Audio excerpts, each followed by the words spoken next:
Hello, I'm Gary Stearman. Welcome to another edition of Prophecy in the News. Today, we've got a very exciting prophetic subject to speak about. Has to do with modern Egypt, and we'll be right back to talk about it.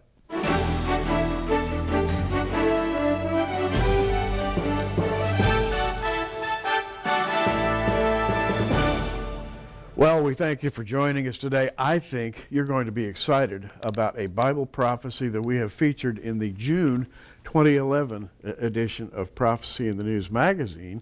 It's the cover story, and I'm holding this cover up, and you can see this baleful green color.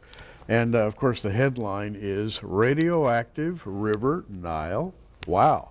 Bob Ulrich is with me today in studio. And, Bob, we're going to discuss this modern prophecy.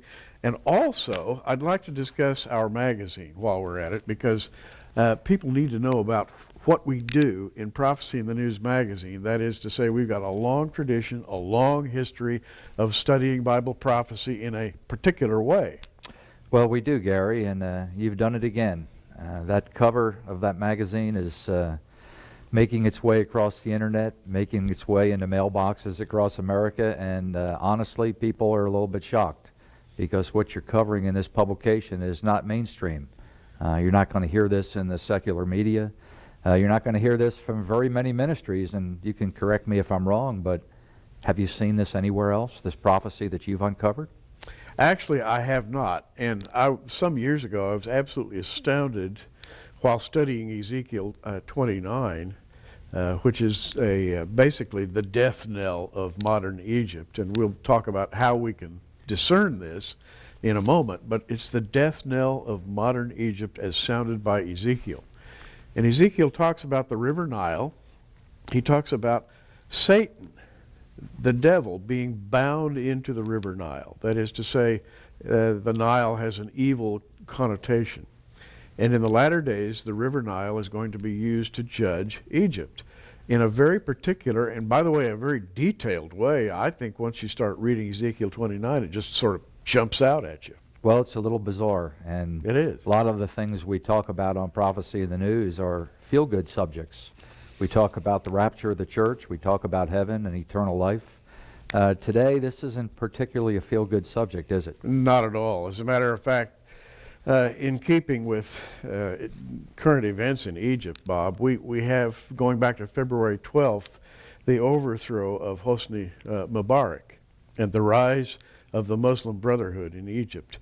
Now, for 30 years, Egypt has been more or less a support to Israel, Israel's southern flank. They could depend on Egypt. Anwar Sadat, Hosni Mubarak, more or less kept a peace treaty, even though they were beneath the surface, they were enemies of Israel. They decided it was in their favor not to attack Israel, and therefore they had this kind of a standoff for 30 years, which dropped out of sight as soon as Hosni Mubarak left office this year.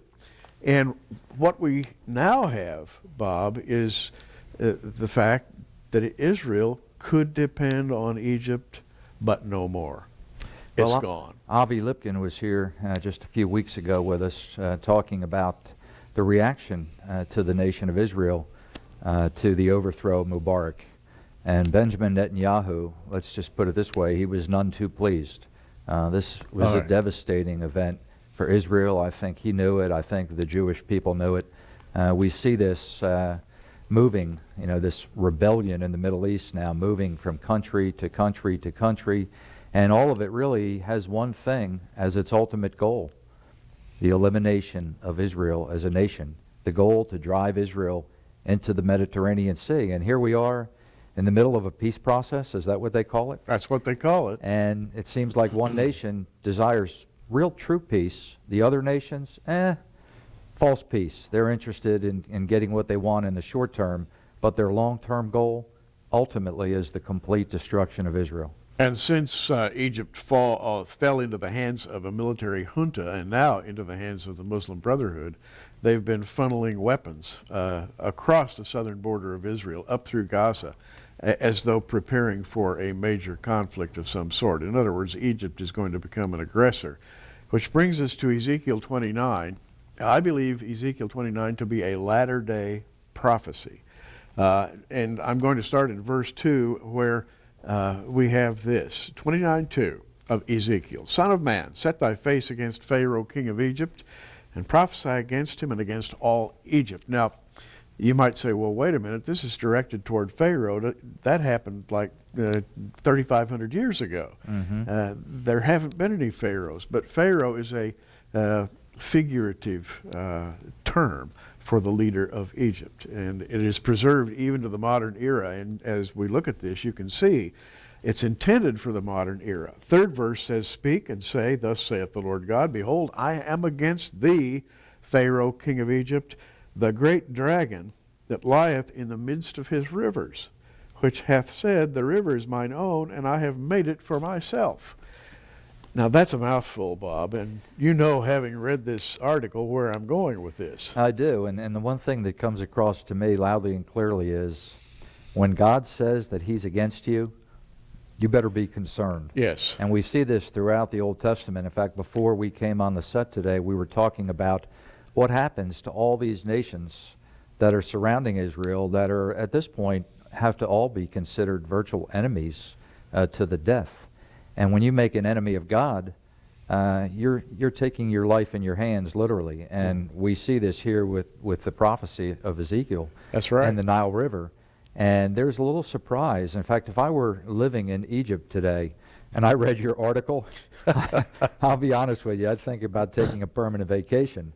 Me because too. what you're suggesting in this article and what's going to happen to the Nile River, is pretty extreme. Now, it's very clear to us that this prophecy is a latter-day prophecy based upon the phrase uttered by the dragon representing Egypt.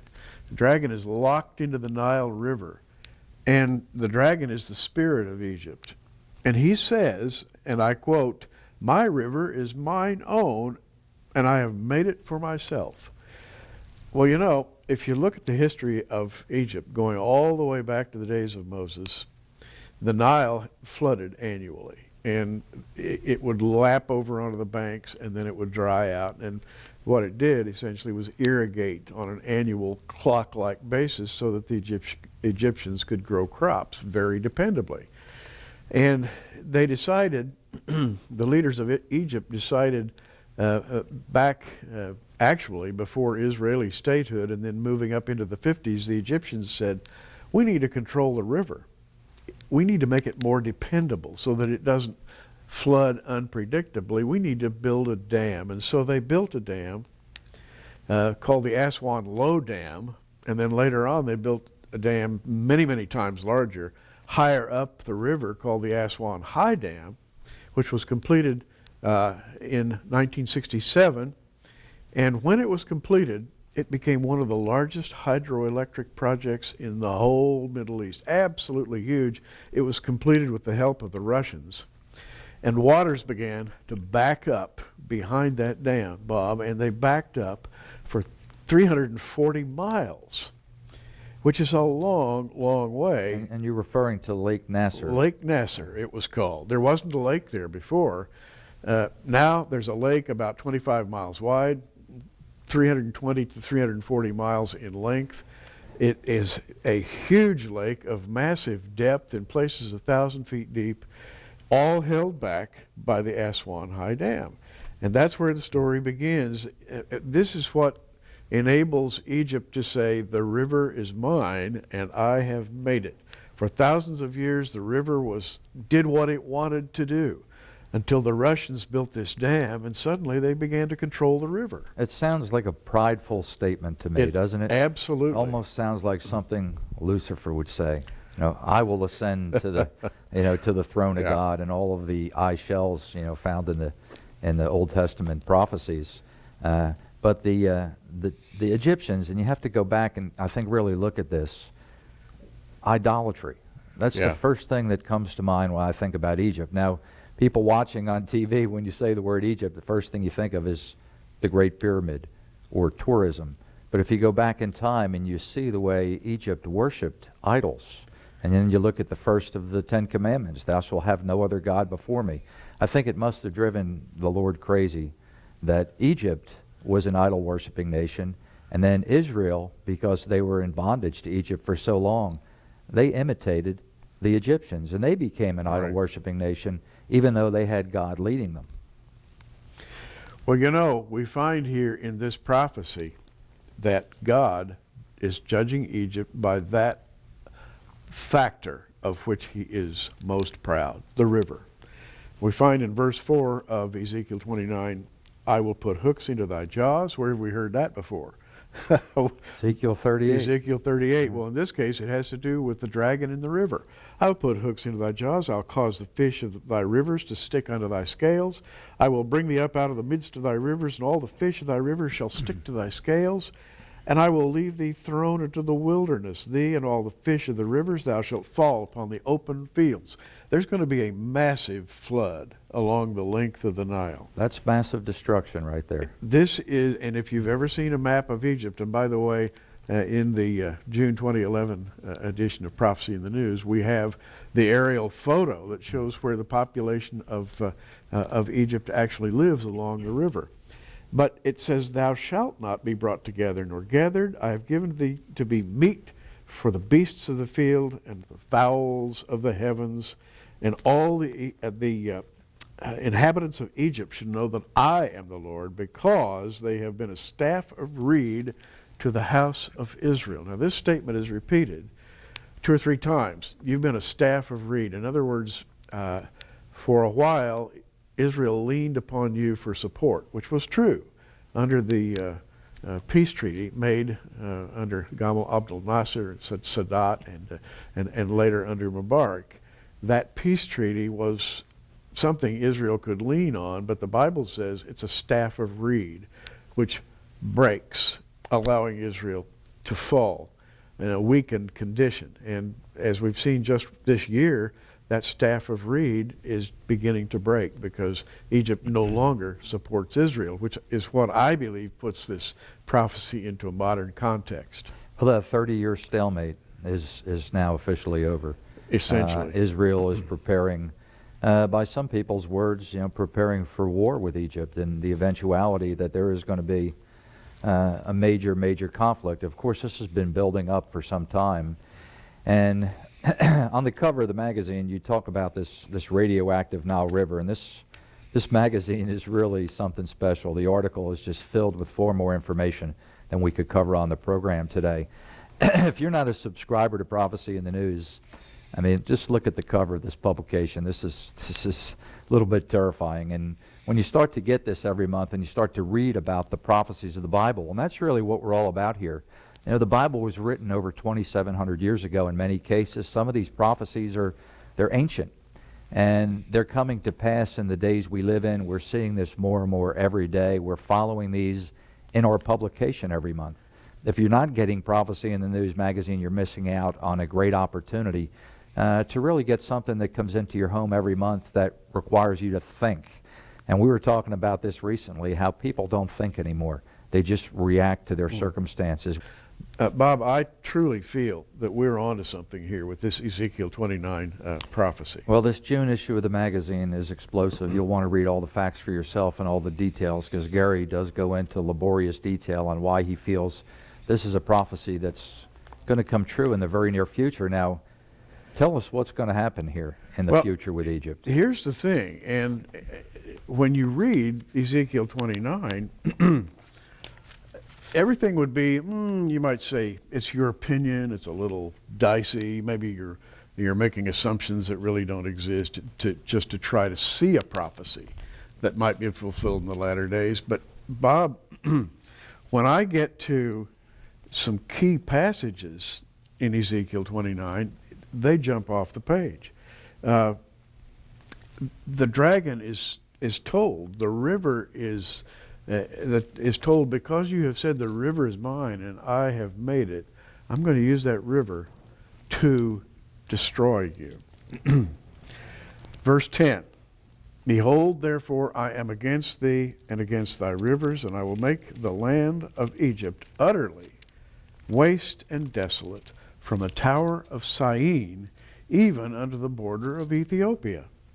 No foot of man shall pass through it, nor foot of beast shall pass through it, neither shall it be inhabited for 40 years. And I will make the land of Egypt desolate in the midst of the countries that are desolate, and her cities among the cities that are laid waste. And I could go on, but you get the picture. This is devastation. And 40 years, that's a long time for a population to be restricted. Something terrible has to happen. That's not a normal type of destruction. No, it isn't. 40 years to be uninhabited by man or beast. This isn't just people. This is animals too. It's vacant. If you read the interpretation, and by the way, interpretations all the way back to the 19th century. For example, the Kyle and Delitzsch commentary on the Old Testament, first published in 1866, says there is a connection. And I'm quoting them here, Syene, that is the Tower of Syene, in the inscriptions, the ancient inscriptions, and he's talking about the Coptic Egyptian inscriptions, was the most southerly border town in Egypt in the direction of Cush, that is Ethiopia, on the eastern bank of the Nile, some ruins of which are still to be seen in the modern Aswan. And so as far back as 1866, Bob, Bible commentators were saying Syene, mentioned here in Ezekiel 29, is the same place as the modern Aswan. So the Tower of Syene and the Aswan Dam, those are one and the same place. One and the same thing. Now you actually have a picture of the Tower of Syene, don't you? Well, we discovered, this is amazing, after we've published the first edition of this article, that, and up to that point I had been associating the Aswan High Dam with the phrase Tower of Syene, until we discovered there really is a Tower of Syene. It was built at one end of the Aswan High Dam. It's 230 feet high. You'll have a picture of it on your screen. I'm holding up a page here, but we'll get a better picture for you so that you can really see it. And this tower is called the Egyptian-Russian Friendship Monument, and it's considered a tourist attraction. Huge, beautiful tower that is said to be fashioned after the design of a lotus blossom. The lotus grows in the River Nile. And so this big tower now stands at Aswan, making Ezekiel's prophecy right on the money. Now, when Ezekiel wrote this in about 575 BC, there wasn't even a gleam in anybody's eye about a Tower of Syene. Nobody had ever heard the phrase before. By the way, that picture is actually in the July issue of Prophecy in the News, which is already off to the printer. So the June issue has the article. The July issue actually has the picture and the further commentary on the Tower of Syene, which I think is pretty incredible. A little added inducement there. You need both the June and the July. Now, let's go on with this, because the Tower of Syene figures very prominently in this curse upon Egypt. It says, "No foot of man shall pass through it, nor foot of beast shall pass through it, neither shall be inhabited for 40 years. Let's suppose that somebody destroyed the Aswan High Dam and released Lake Nasser. Billions of cubic yards of water, just all turned loose at once, would rush down to the Mediterranean Sea, would inundate every city along the Nile. Cairo would be underwater, flat out underwater. Which is most of the people in Egypt live along the Nile, right? They live along the banks of the Nile. But here's the interesting thing. It has been stated, and I have pulled a number of statements, that the Aswan High Dam is so huge that it cannot be destroyed with ordinary explosives. It could only be destroyed in the way described here by a nuclear charge, a nuclear missile. Some sort of nuclear explosion would be required to wipe out the dam to the extent that it would be fully breached. In other words, we're talking about a nuclear event here. And I want to go back to the year 2002, Bob, because at that time, a member of the Israeli Knesset by the name of Avigdor Lieberman stood up in the Knesset and said, quote, "Israel could defeat an invading Egypt by bombing the Aswan High Dam." He knew that this would require the use of nuclear force. He said, the dam could be destroyed by bombing. When he made that statement, he knew, and so stated, that this would require the use of nuclear force, since many experts have testified the dam is too massive to be destroyed by ordinary explosives. By the way, he served as Israel's deputy prime minister for many years, Avigdor Lieberman. And he's been prone to make an outrageous statement every now and then, and that certainly is an inflammatory statement. Well, he's not alone. Another member of the Knesset, Yigal Allon, publicly made the same statement in the 1980s. He's a Labor Party representative, which would make him a liberal. That would make him kind of a dove. And yet, he stood up and he said that it was widely known in Israel that Egypt could be stopped by bombing the Aswan High Dam, but it would require nuclear force. And he said, quote, "Everybody knows it, but nobody talks about it." Well, Bob, that's all I need to hear. To me, this puts the cap on Ezekiel's prophecy and makes it really worth reading, because we have Ezekiel 29 placed in a kind of context, which makes the rest of Ezekiel 29 and 30 very, very interesting. There's a comment that you may not even be aware of this, but there's an autobiography that was written about Nasser. And when they wrote this autobiography, he was actually quoted in there. After they built the dam, he said, "We need to stop making war. We can't keep fighting wars because now our population is extremely vulnerable with this dam here." Yes. So he knew it back when the dam was built, that it created some vulnerability. Well, I'm going to skip ahead a bit to Ezekiel 30 because we're fast running out of time. And I want to come to the conclusion of this. First of all, let's talk about context. Ezekiel 30 verses 2 and 3, "Son of man, prophesy and say, Thus saith the Lord, Howl ye, woe worth the day, for the day is near, even the day of the Lord is near. It's a cloudy day, it shall be as a time of the heathen." This sets the prophecy in a time zone. In other words, the day of the Lord, or the tribulation. If you skip down to Ezekiel 30 verse 6, "Thus saith the Lord, they also that uphold Egypt shall fall." Egypt and confederates shall fall. "And the pride of her power shall come down from the Tower of Syene," that's the Tower of Aswan, "shall they fall in it by the sword, saith the Lord, and they shall be desolate in the midst of the countries that are desolate, and her cities shall be in the midst of the cities that are wasted, and they shall know that I am the Lord, when I have set a fire in Egypt, and when all her helpers shall be destroyed." Now, can anything be more plain than that? Well, one big point there is, Ezekiel 38 predicts that at some point in the future there's a confederacy of nations that come down and are destroyed on the mountains of Israel. Persia, which is modern-day Iran, and Russia are two of the main countries. Egypt's nowhere to be found. Bob, any final thoughts today? Well, we're also big fans of the nation of Israel. And yes. We see things just encroaching on tiny little Israel, destruction is coming, but there's a little surprise awaiting some of these nations who want to drive Israel into the Mediterranean in there. I would call it a big surprise. I'll tell you what, it is an exciting time to be alive. And we at Prophecy in the News wish you a great day in the Lord, and keep looking up. Prophecy in the News is a viewer-supported ministry sponsored by our many friends across America and in your area. For your gift of $10, you can receive a special edition of our current program on an audio CD, or for a gift of $20, we'll send you our programs on DVD videos. For either order, call the 800 number on your screen right now.